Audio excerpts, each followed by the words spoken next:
అధికారంలో ఉన్నప్పుడు వైఎస్ఆర్ కాంగ్రెస్ పార్టీ నాయకులు ప్రత్యర్థి పార్టీ నాయకులని ఎటువంటి పరిమితులు లేకుండా దుర్భాషలాడేవారు.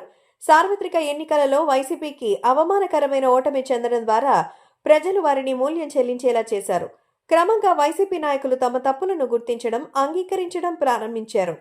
ఇటీవల మాజీ మంత్రి గుడివాడ అమరనాథ్ ఈ సంవత్సర ప్రారంభంలో జరిగిన ఎన్నికలలో తమ వైఫల్యం జరిగిందని అంగీకరించారు. వ్యక్తిగత దూషణలే వైసీపీ ఓటమికి కారణమైందని, పరోక్షంగా జనసేన టీడీపీ చేతులు కలిపేలా చేసింది అన్నారు. ఇటీవల ఇంటర్వ్యూలో అమరనాథ్ మాట్లాడుతూ, ప్రజలలో విభేదాలున్నాయని నేను నమ్ముతున్నాను. పవన్ కళ్యాణ్ పై మేము చెప్పిన మాటలు కొన్నిసార్లు మేము అతనిని రెచ్చగొట్టడానికి ప్రయత్నించిన విధానం ఈ ఓటమికి ప్రధాన కారణమని అమరనాథ్ అన్నారు.